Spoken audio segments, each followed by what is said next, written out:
Página 202, tema 4, o sistema esquelético. O esqueleto humano. O conjunto de ossos do corpo humano forma o esqueleto.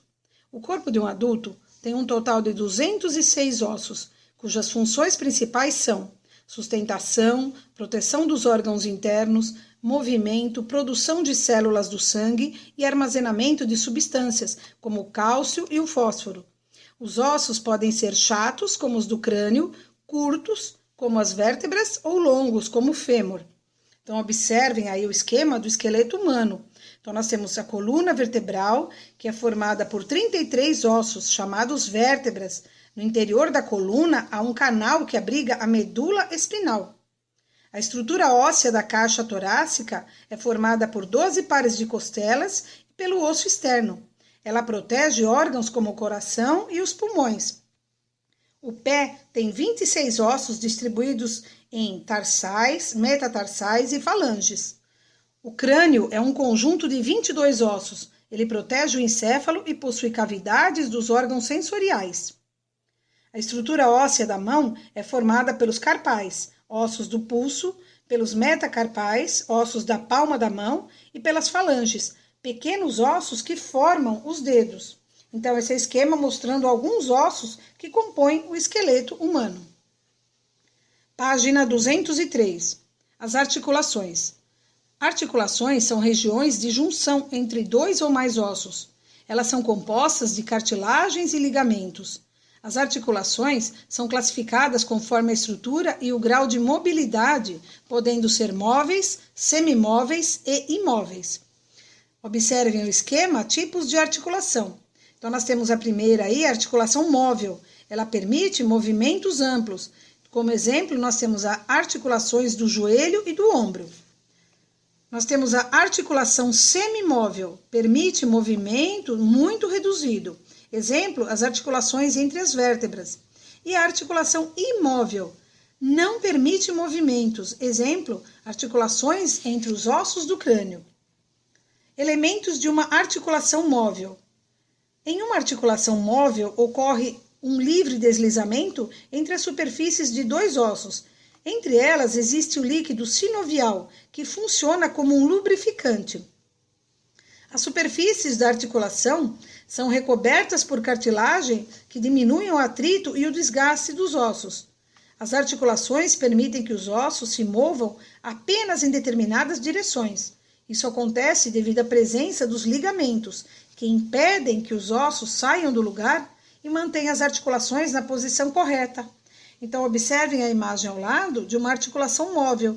Então, nós temos esquema em corte mostrando a estrutura de uma articulação móvel. Então, nós temos aí o osso, o líquido sinovial, ligamentos e as cartilagens. Prestem atenção na explicação. O corpo dos animais possui diversos níveis de organização.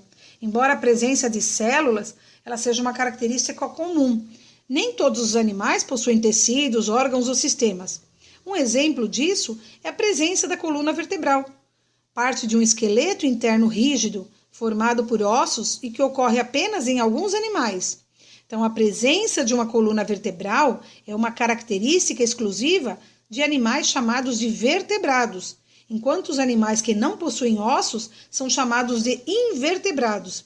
Os peixes, os anfíbios, então quem são os anfíbios? Sapos, rãs, salamandras, os répteis como cobras, lagartos, tartarugas, iguanas, as aves e os mamíferos, como os seres humanos, são animais vertebrados. Os anelídeos, que são as sanguessugas, as minhocas, né? Anelídeo, porque o corpo é formado por anéis. Como as minhocas e os artrópodes são quem? Os insetos, as aranhas, os caranguejos. São alguns exemplos de animais invertebrados. Nos animais vertebrados, os ossos e os músculos estão relacionados à sustentação e à movimentação dos animais. Nos artrópodes, como eu falei anteriormente, que são o grupo das aranhas, dos escorpiões, dos insetos, há um esqueleto externo, chamado de exoesqueleto, que protege e dá sustentação ao corpo. Um composto chamado quitina é o que dá rigidez ao exoesqueleto desses animais e acaba por impedir o seu crescimento. Para que o animal possa continuar crescendo, ele deve abandonar o seu exoesqueleto antigo e produzir um novo. Os ossos são formados pelo tecido ósseo e possuem diversas funções no corpo. Eles sustentam e apoiam a fixação dos músculos, protegem os órgãos internos, como pulmões, corações, o encéfalo, o cérebro, e auxiliam na execução de movimentos.